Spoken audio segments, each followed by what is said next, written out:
ಮಾಡ್ತಿದ್ದೀನಿ. 8:30 ಒಳಗೆ ಬೆಟ್ಟಕ್ಕೆ ತಾವು ಬರಬೇಕು.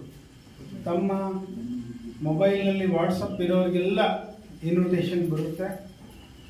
ಫೋನ್ ನಂಬರ್ ಯಾರು ಕೊಟ್ಟರು ಅವ್ರಿಗೆ ಫೋನ್ ಬರುತ್ತೆ, ಚಿಂತೆ ಬೇಡ.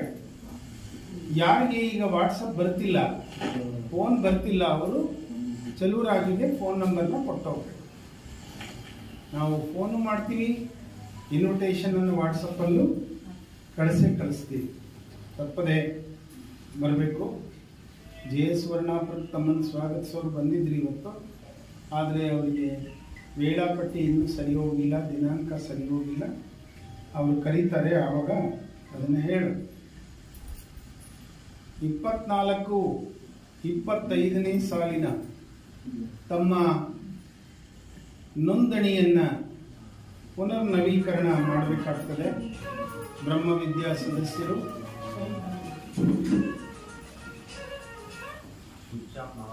ಸ್ವಿಚ್ ಆಫ್ ಮಾಡಬೇಡಿ, ಗೊತ್ತಾಗದಿದ್ರೆ ಪಕ್ಕದಲ್ಲಿರೋರ ಹತ್ರ ತಿಳ್ಕೊಂಡು ಮಾಡಬೇಡಿ. ಈಗ ನವೀಕರಣವನ್ನ ಈ ತಿಂಗಳು ಮಾಡಬೇಕು. ನಿಮ್ಮ ಅದರ ಮಾಮೂಲಿ ಫೀಸನ್ನು ಕೊಡಕ್ಕಾಗದೇ ಇದ್ರೆ ಒಂದು ವಾರ ಬಿಟ್ಟು ಕೊಡ್ತೀನಿ, 15 ದಿವಸ ಬಿಟ್ಟು ಕೊಡ್ತೀನಿ ಅಂತ ಚಲುವರಾಜಿಗೆ ಹೇಳಿದ್ರೆ ಸಾಕು. ಆದರೆ ಇವತ್ತೆಲ್ಲರೂ ಕೂಡ 2 ಪ್ರತಿಗಳಲ್ಲಿ ತಮ್ಮ ಸಹಿಯನ್ನು ಇದರೊಳಗಡೆ ಮಾಡಿ ತಮ್ಮ ಹೆಸರು ಎಲ್ಲ ಸರಿ ಇದೆ ಅಂತ ನೋಡ್ಕೊಂಡು ಹೋಗ್ಬೇಕು.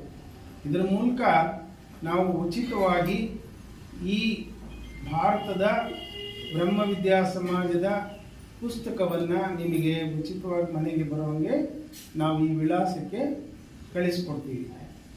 ಅದಕ್ಕೆ ಯಾವ ಶುಲ್ಕವೂ ಇಲ್ಲ. ಕನ್ನಡದಲ್ಲಿ ಥಿಯಾಸಫಿ ವಾಣಿ ತರಿಸ್ಕೊಳ್ಳೋರು 100 ರೂಪಾಯಿಗಳನ್ನು ಮಾತ್ರ ಚಲುವರಾಜಿಗೆ ಬೇಕಾಗುತ್ತೆ, ತಮ್ಮ ವಾರ್ಷಿಕ ಶುಲ್ಕದ ಜೊತೆಗೆ. ಒಂದು ಕುಟುಂಬಕ್ಕೆ ಒಂದನ್ನಾದರೂ ತರಿಸ್ಕೊಂಡ್ರೆ ಇಡೀ ರಾಜ್ಯದ ಕಾರ್ಯಕ್ರಮಗಳು ನಿಮಗೆ ಸಿಕ್ಕತ್ತೆ. ಅಕಸ್ಮಾತ್ ನೀವು ಬೆಂಗಳೂರಿಗೆ ಹೋದರೆ ಅಲ್ಲಿ ಎಲ್ಲ ಸೌಲಭ್ಯಗಳ ಜೊತೆಗೆ ನಿಮಗೆ ಉಪನ್ಯಾಸಗಳು, ಊಟ ಕೂಡ ಸಿಕ್ಕತ್ತೆ. ಇದನ್ನು ನೀವು ತಿಳ್ಕೋಬೇಕಾಗತ್ತೆ. ಆ ಹಿನ್ನೆಲೆಯಲ್ಲಿ ಸೋದರ ಚಲುವರಾಜು ಈ ಸಹಿಗಳನ್ನು ತಗೊಳ್ತಾರೆ, ತಾವು ಅದನ್ನು ಮಾಡಬೇಕಾಗುತ್ತೆ. ಇವತ್ತು ಅಮೂಲ್ಯವಾದ ಒಂದು ಗ್ರಂಥವನ್ನು ನಾವು ಉಪನ್ಯಾಸಕ್ಕೋಸ್ಕರ ತಗೊಂಡಿದ್ದೇವೆ. ಅದು ವಿಶ್ವ ಸಪ್ತ ಮತಗಳ ತತ್ವ ನೀತಿ ಸಮನ್ವಯ ಅಂತ ಅದರ ಹೆಸರು. ಇದೊಂದು ಚಿಕ್ಕ ಪುಸ್ತಕ, ಬಸ್ಸಿನ ಟಿಕೆಟ್ನ ಸೈಜ್ ಅಷ್ಟೇ ಇದೆ. ಆದರೆ ಇದನ್ನ 3 ಜನ ಉಪನ್ಯಾಸಕರಿಗೆ ನಾವು ಹಂಚಿದ್ದೇವೆ, 3 ಭಾಗ ಮಾಡಿ. ಅವರು ಅದನ್ನು ತಮ್ಮ ಮುಂದೆ ಮಂಡಿಸಲಿದ್ದಾರೆ.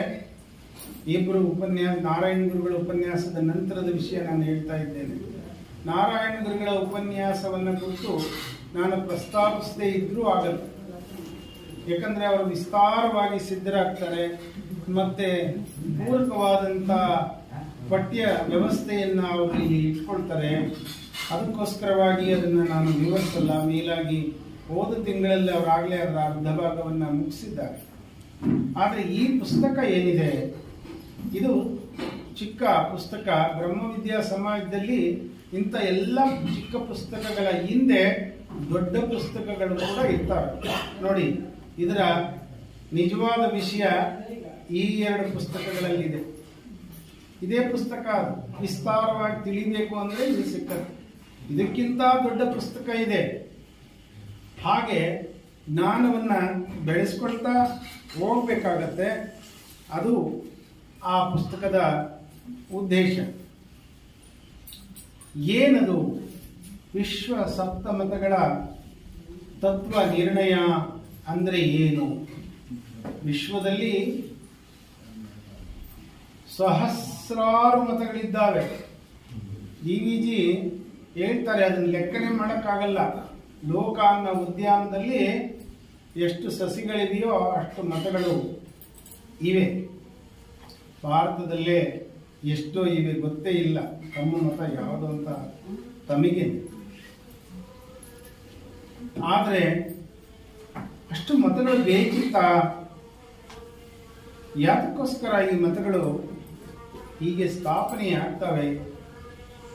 ಎಲ್ಲರಿಗೂ ಜಿಜ್ಞಾಸೆ ಇದು. ಯಾವುದನ್ನು ಆಯ್ಕೆ ಮಾಡ್ಕೋಬೇಕು, ಯಾವುದನ್ನು ಆಯ್ಕೆ ಮಾಡ್ಕೋಬಾರ್ದು ಅಂತಾನೆ ಗೊತ್ತಾಗಲ್ಲ ಅಂತಾರೆ DVG ಅವರು. ವಾಸ್ತವವಾಗಿ ಯಾವುದೇ ವ್ಯಕ್ತಿ ಸುಧಾರಕ ಯಾವ ಮತವನ್ನು ಸಂಸ್ಥಾಪನೆ ಮಾಡಲಿಲ್ಲ, ಅದಕ್ಕೊಂದು ಹೆಸರನ್ನ ಇಡಲಿಲ್ಲ. ಅದಕ್ಕೆ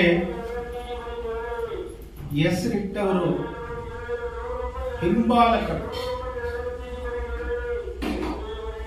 ಆ ಮತವನ್ನ ಅನುಸರಿಸುವವರು. ಹಿಂದೂ ಧರ್ಮದ ಸ್ಥಾಪಕ ಯಾರು ಅಂತ ಹೇಳಕ್ಕೆ ಬರುವುದಿಲ್ಲ. ವೇದವನ್ನು ತೆರೆದಿಟ್ಕೊಂಡ್ರೆ ಗೊತ್ತಾಗುತ್ತೆ. ಕೊನೆಗೆ ಹೋಗುವಷ್ಟೊತ್ತಿಗೆ 27,000 ಬರೀ ಋಷಿಗಳು ಸಿಗ್ತಾರೆ. ಬರೀ ಋಗ್ವೇದವನ್ನ ಓದೋದಾದ್ರೆ 36 ವಾಲ್ಯೂಮ್ ಇದೆ. ಅದು ಇಷ್ಟಪ್ಪ ಒಂದೊಂದು ಬುಕ್ಕು. 36ನೇ ವಾಲ್ಯೂಮ್ಗೆ ಹೋಗೋದ್ರೊಳಗಾಗಿ 27,000 ಋಷಿಗಳು ಸಿಗ್ತಾರೆ. ಋಷಿಗಳು ಅಂದ್ರೆ ದೇವತೆಗಳಿಗಿಂತ ದೊಡ್ಡವರು. ಬಹಳ ಜನ ಚಿಕ್ಕವರು ಅಂತ ತಿಳಿದಿದ್ದಾರೆ. ಇಲ್ಲ,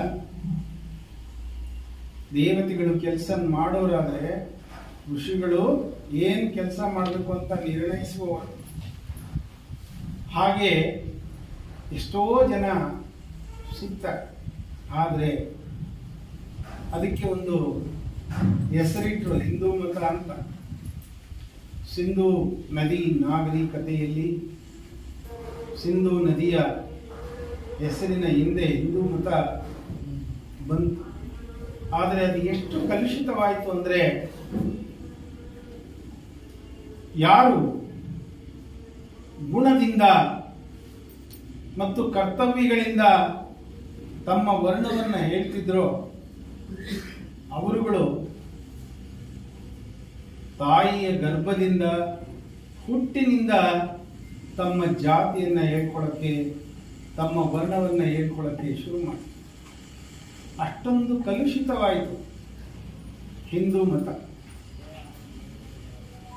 ಅದರಲ್ಲಿ ಕೆಲವರನ್ನ ಹಿಂದುಳಿದವರು, ಕೆಲವರನ್ನ ತುಳಿದ್ರು. ಯಾರು ತುಳಿಸಿಕೊಳ್ತಾರೋ ಅವರುಗಳು ತುಳಿಯುವವರನ್ನ ದ್ವೇಷಿಸ್ತಾರೆ. ದ್ವೇಷಿಸ್ಬೇಕೋ ಬೇಡ ನೀವೇ ಹೇಳಿ. ಪ್ರತಿದಿನ ತುಳಿತಾ ಇದ್ರೆ, ಪ್ರತಿದಿನ ಅವಮಾನ ಮಾಡ್ತಾ ಇದ್ರೆ, ಪ್ರತಿದಿನ ದಾಸ್ಯಕ್ಕೆ ಒಳಗು ಮಾಡಿದ್ರೆ, ಪ್ರತಿದಿನ ಸ್ವಾತಂತ್ರ್ಯದ ಹರಣವಾದರೆ ಆಗ ನೋವು ಉತ್ಪತ್ತಿಯಾಗುತ್ತೆ, ಸಂಕಟ ಉತ್ಪತ್ತಿಯಾಗುತ್ತೆ. ಆಗ ಇದರ ವಿರುದ್ಧವಾದ ಒಂದು ಸುಧಾರಣೆ ಅಥವಾ ಒಬ್ಬ ಸುಧಾರಕ ನಮ್ಮ ಮುಂದೆ ಬರ್ತಾರೆ.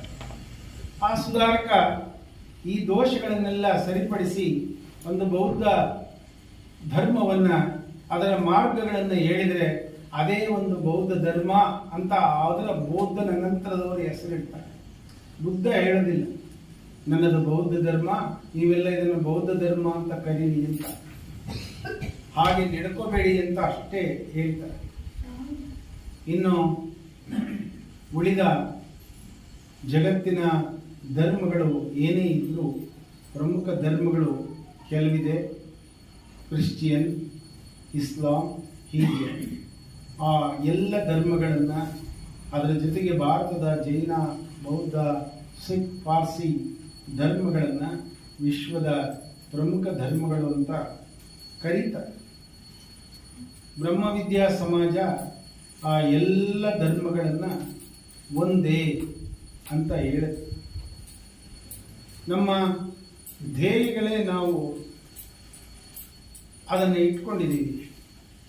ಮನುಷ್ಯನ ಬಣ್ಣದಿಂದ, ಭಾಷೆಯಿಂದ, ದೇಶದಿಂದ, ಜಾತಿಯಿಂದ, ಗಂಡೆ ಹೆಣ್ಣೆ ಅನ್ನೋ ಕಾರಣದಿಂದ ನಾವು ಯಾರನ್ನು ವಿಭಜಿಸೋದಿಲ್ಲ. ಹಾಗಾಗಿ ಎಲ್ಲ ಮತಗಳನ್ನು ಗೌರವಿಸಿದಾಗ, ಯಾವ ಮತವನ್ನು ದ್ವೇಷಿಸದೇ ಇದ್ದಾಗ ಎಲ್ಲ ಮತಗಳ ಒಳಗಡೆ ಇರ್ತಕ್ಕಂಥ ನ್ಯಾಯ ನಮಗೆ ಕಾಣ್ತದೆ. ಅದರ ಜೊತೆಗೆ ಇವತ್ತು DVಜಿಯವರ ಕಗ್ಗವನ್ನು ಇವತ್ತು ಒಬ್ಬ ಸೋದರ ಬಂದಿದ್ದಾರೆ ಇಲ್ಲಿಗೆ, ವರದ ಫೋನ್ ಮಾಡಿದರು, ನಾನು ಅನ್ಯಾಯ ಮಾಡ್ಕೊಂಡ್ಬಿಟ್ಟೆ, 3 ಕಗ್ಗದ 3 ಭಾಗಗಳನ್ನು ಕೊನೆ ಭಾಗ ಇವತ್ತು ಬಿಡೋದಿಲ್ಲ ಅಂತ. ಸರಿ, ಆತ ತನ್ನ ತಾಯಿಯ ಸೇವೆಯನ್ನು ಮಾಡ್ತಾ ಇದ್ದಾರೆ. ಈಗ ತಾಯಿ ಹೆಂಡತಿ ಇಬ್ಬರ ಸೇವೆಯನ್ನು ಮಾಡಬೇಕಾಗಿದ್ದಾರೆ. ತಾಯಿ ಬೆಡ್ ಮೇಲಿದ್ದಾರೆ, ಹಾಗಾಗಿ ಬಂದಿಲ್ಲ ಅಷ್ಟೇ. ಆದರೂ ಅವರೆಲ್ಲ ಈ ಹೊಸದುರ್ಗದಲ್ಲಿ ಮನೆ ಮಾಡಿದ್ದಾರೆ. ಅವರೆಲ್ಲ ಇಲ್ಲಿನ ಕರಸೇವಕರು, ಕೆಲಸ ಮಾಡೋರು. ಅವರು ದೇವರವ್ರಿಗೆ ಆರೋಗ್ಯ ವಯಸ್ಸು ಕೊಟ್ಟಿದ್ದಾರೆ. ಹಾಗೆ ಕಗ್ಗದ ಕೊನೆಯ ಭಾಗ ಇದೆ ಇವತ್ತು, ಅದ್ಭುತ ಕಗ್ಗ. ಅದನ್ನ ತಾವು ಕೇಳಬೇಕಾಗ್ತದೆ. ನಾರಾಯಣ ಗುರುಗಳದು ಶ್ರೇಷ್ಠವಾದ ಒಂದು ವಸ್ತು ವಿಷಯವನ್ನು ಅವರು ಆಯ್ಕೆ ಮಾಡ್ಕೊಂಡಿದ್ದಾರೆ. ದೇವರು ಮತ್ತು ಧರ್ಮದ ಗುಣ ಸ್ವಭಾವಗಳನ್ನು ವೈಚಾರಿಕತೆಯ ದೃಷ್ಟಿಯಿಂದ ಹೇಗೆ ನೋಡಬಹುದು ಅನ್ನುವಂಥ. ನಾನು ಇವುಗಳನ್ನು ಕುರಿತು ಪ್ರಸ್ತಾವನೆ ಮಾಡೋದಕ್ಕೆ ಬೇಕಾಗಿರುವಷ್ಟು ಸಮಯ ನನ್ನ ಹತ್ರ ಇಲ್ಲ. ಉಪನ್ಯಾಸಗಳಿಗೆ ಸುದೀರ್ಘವಾದ ಸಮಯ ನಾನು ಕೊಡಬೇಕು ಅಂತ ನಾನು ಅಂದ್ಕೊಂಡಿದ್ದೀನಿ. ಕಾರೇಹಳ್ಳಿಯಿಂದ ಲೋಕೇಶ್ವರ್ ನಿಮ್ಮ ಹಿರಿಯರ ಒಳಗಡೆ ಬರ್ತಾ ಇದ್ದಾರೆ, ಸ್ವಾಗತಿಸಿ. ನೋಡ್ರಿ, ಅವ್ರ ವಯಸ್ಸೆಷ್ಟೋ, ಅವರು ಕಳ್ಕೊಂಡಿದ್ದೆಷ್ಟೋ.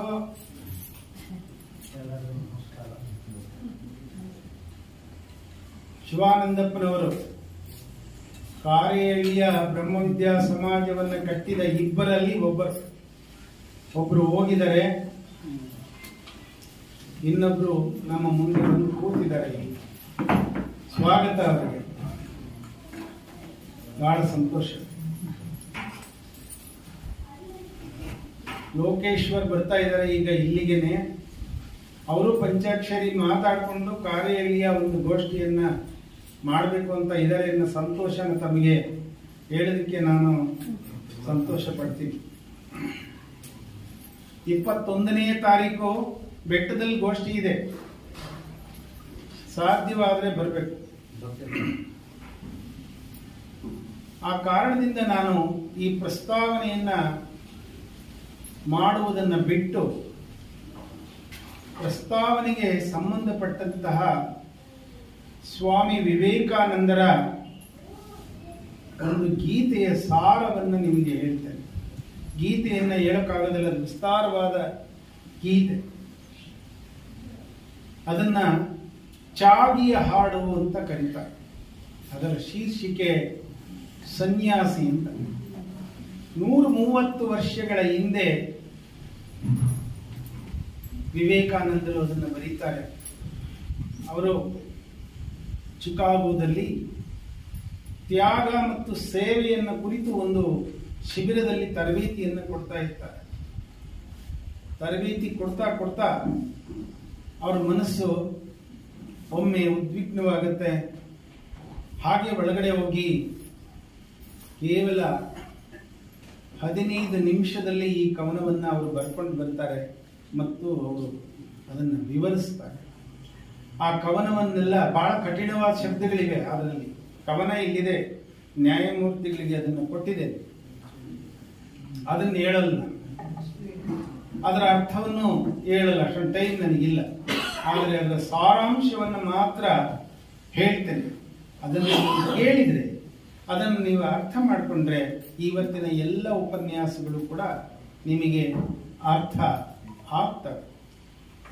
ನಾಗೇಶಪ್ಪನವರು ಒಂದು ಶ್ರೇಷ್ಠವಾದ ಮಾತನ್ನು ಹೇಳಿದರು, ದಾನ ಧರ್ಮ ಸೇವೆಯನ್ನು ಮಾಡಬೇಕು ಅಂತ. ದುಡಿಯದೆ ಮಾಡೋಕ್ಕಾಗೋದಿಲ್ಲ, ದುಡಿಲೂ ಬೇಕು.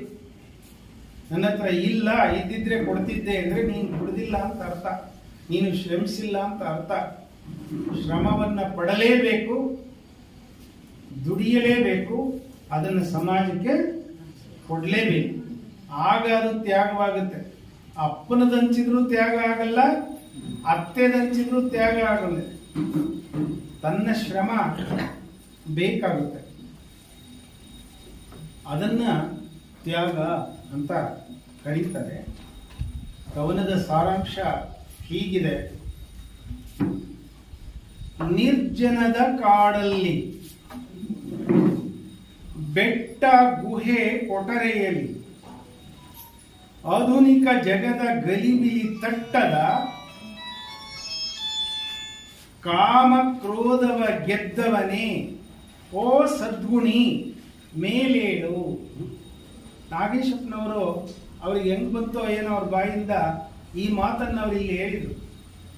ಸದ್ಗುಣವನ್ನ ಕಲ್ತ್ಕೋಬೇಕು, ಆಮೇಲೆ ಹೇಳಬೇಕು ಅಂತ. ಅದೃಷ್ಟವಶಾತ್ ಇವತ್ತಿನ ಚಿಂತನೆಯಲ್ಲೂ ಕೂಡ ಅದೇ ಚಿಂತನೆ ಇವತ್ತು ನನ್ನ ಕಿವಿಗೆ ಕೇಳ್ತು. ಅವರು ಹೇಳ್ತಾರೆ, ಮೊದಲು ನೀನು ಸದ್ಗುಣಿ ಆಗ್ಬೇಕು, ಆಮೇಲೆ ಆ ಸದ್ಗುಣವನ್ನು ಬಚ್ಚಿಟ್ಕೊಳ್ಳುವಂತಿಲ್ಲ, ಎಲ್ಲರಿಗೂ ಹೇಳಬೇಕು. ವಿವೇಕಾನಂದರು ಹೇಳ್ತಾರೆ ಸದ್ಗುಣಿಗೆ, ನೀವೆಲ್ಲ ಇಲ್ಲಿಗೆ ಆಗಮಿಸಿದ್ರೆ ಅವ್ರನ್ನ ಸದ್ಗುಣಿಗಳು ಅಂತ ಕರಿತೇವೆ ನಾವು. ನಿಮ್ಮ ಶ್ರಮ ಇದು. ನಿಮಗೆ ಹೇಳ್ತಾ ಇದ್ದಾರೆ ವಿವೇಕಾನಂದರು, ನಿರ್ಜನದ ಕಾಡಲ್ಲಿ, ಬೆಟ್ಟ ಗುಹೆ ಕೊಟರೆಯಲ್ಲಿ, ಆಧುನಿಕ ಜಗದ ಗಲಿಬಿಲಿ ತಟ್ಟದ, ಕಾಮ ಕ್ರೋಧವ ಗೆದ್ದವನೇ ಓ ಸದ್ಗುಣಿ ಮೇಲೇಳು. ಹೊನ್ನು ವಜ್ರ ವೈಡೂರ್ಯಗಳಿಂದ ಹುಟ್ಟುವ ಕೀರ್ತಿ ಸ್ಥಾನದ ಆಸೆ ಆಕಾಂಕ್ಷೆಗಳ ಭ್ರಾಂತಿಗೆ ಸಿಲುಕದೆ ಬದುಕಿದ ಸಾಧಕ ಎದ್ದೇಳು. ನಿತ್ಯ ಶಾಂತಿಯಲ್ಲಿ ನಲಿದು, ಪ್ರೀತಿ ಆನಂದದಲ್ಲಿ ಹರಿದು, ಅನವರತ ಧುಮುಕುವ ಝರಿಯ ಜಲಧಾರೆಯಂತಹ ಪುಣ್ಯಾತ್ಮ ಏಳು, ಎದ್ದೇಳು. ಜಗಜೀವ ಪ್ರಕೃತಿ ಪುರುಷ ಚೇತನದ ಝೇಂಕರಿಪ ಓಂಕಾರ ಸುಸ್ವರದಿ ತ್ಯಾಗ ಗೀತೆಯ ನಾಡು. ಕರ್ಮ ಜಾಗೃತಿ ನೀಡು, ಎಚ್ಚರಿಸು ತಾಯ್ನಾಡ, ಎಚ್ಚರಿಸು ನಾಡಿಗರ, ವೀರ ಸನ್ಯಾಸಿ ಓಂ ತತ್ಸತ್ ಓಂ. ಇದು ಒಂದು ಸ್ಟ್ರ್ಯಾಂಡ್. ಎರಡನೆಯದು ಪಾಪ ಪುಣ್ಯ ದ್ವೇಷ ಪ್ರೇಮದ ದ್ವಿಮುಖ ನೀತಿಯ ಕಳ್ಳ ವಂಚಕರು.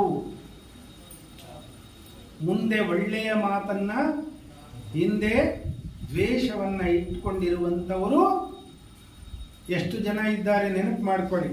ಅವರನ್ನ ಕುರಿತು ಹೇಳ್ತಾರೆ, ದ್ವಿಮುಖ ನೀತಿಯ ಕಳ್ಳ ವಂಚಕರು ಮೋಹ ಸರಪಣಿಯಲ್ಲಿ, ಅಂದ್ರೆ ಪ್ರೀತಿಯ ಮಾತಿನಿಂದ ಕಟ್ಟಿ ಮುದ್ದಿಸಿದರು ದಾಸ್ಯ ದಾಸ್ಯವೇ.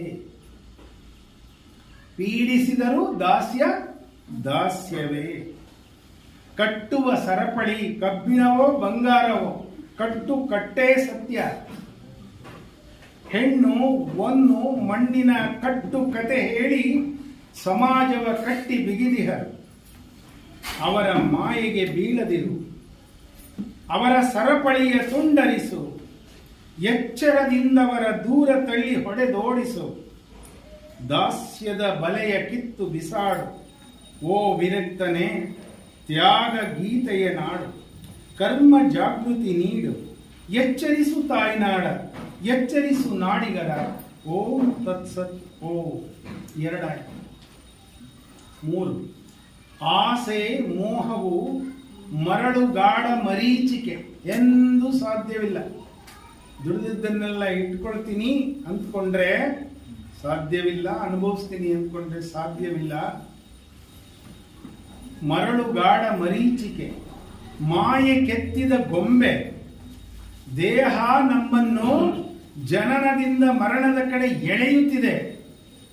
ಮೋಹ ದೇಹವ ಬಿಗಿದು ಕೊಂದು ಹುಟ್ಟಿಸುತ್ತಿದೆ.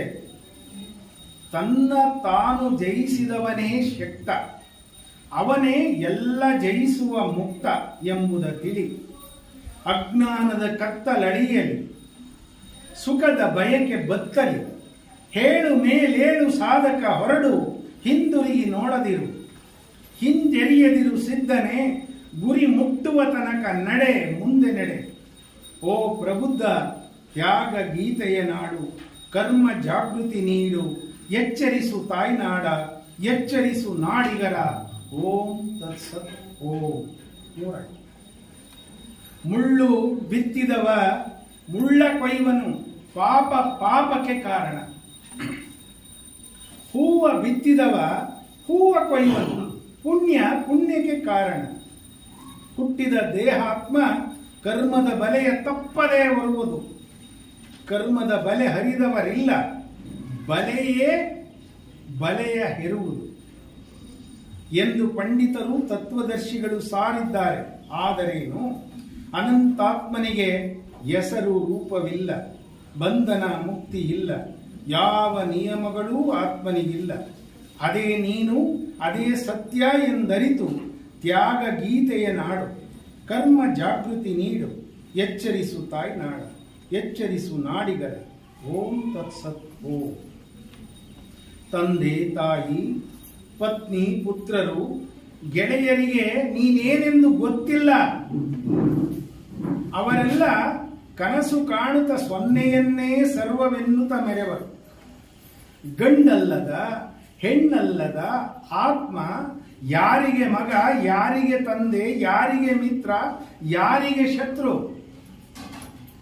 ಎಲ್ಲೆಡೆ ಇರುವುದೊಂದೇ ಆತ್ಮ. ಅದು ನೋಡುಗನ ಭೇದ ಭಾವಕ್ಕೆ ಬೇರೆಯಾಗಿ ಕಾಣುವುದಷ್ಟೇ. ನಮ್ಮ ನಾಶಕ್ಕೆ ನಮ್ಮ ಭೇದ ಕಾರಣ. ಭೇದ ತೊರೆಯುವುದೇ ಮುಕ್ತಿಗೆ ಸೇತು. ಜೀವನ್ ಮುಕ್ತನೇ, ಎಲ್ಲರೂ ಕೇಳುವಂತೆ ಧೈರ್ಯದಿಂದ ತ್ಯಾಗ ಗೀತೆಯ ನಾಡು, ಕರ್ಮ ಜಾಗೃತಿ ನೀಡು. ಎಚ್ಚರಿಸು ತಾಯ್ನಾಡ, ಎಚ್ಚರಿಸು ನಾಡಿಗರ. ಓಂ ತತ್ಸತ್. ಓಂ. ಇರುವನೊಬ್ಬನೇ ದೇವರು, ಸರ್ವಜ್ಞಾನಿ, ವಿಶ್ವಮಾಯಾಧೀಶ. ಆತನ ಕನಸೇ ಈ ಸೃಷ್ಟಿ. ಅವನೇ ಪ್ರಕೃತಿ, ಜೀವ, ಎಲ್ಲದರ ಸಾಕ್ಷಿಯೂ ಅವನೇ. ನನ್ನಲ್ಲಿ ನಿನ್ನಲ್ಲಿ ಅವನಿದ್ದಾನೆ. ಹೊರಗೆಲ್ಲಿ ದೇವನ ಹುಡುಕುವೆ, ಇಲ್ಲದಿರುವಲ್ಲೇಕೆ ಸುಮ್ಮನೆ ಹುಡುಕುವೆ? ಇಹದಲ್ಲಿಲ್ಲ, ಪರದಲ್ಲಿಲ್ಲ, ಗುಡಿಯಲ್ಲಿಲ್ಲ, ವೇದದಲ್ಲಿ, ಶಾಸ್ತ್ರದಲ್ಲಿ, ಕುಲ, ಜಾತಿ, ಮತ, ಧರ್ಮದಲ್ಲೂ ದೇವ ಕಾಣುವುದಿಲ್ಲ. ಶೋಕಿಸಬೇಡ ಬಿಡು, ನಿನಗೆ ನೀನೇ ಮೋಸ ಮಾಡಿಕೊಳ್ಳಬೇಡ. ನಿನ್ನ ಬಿಗಿದ ಕಬ್ಬಿಣದ ಪಾಶದ ಬೀಗದ ಕೈ ನಿನ್ನ ಕೈಲಿದೆ.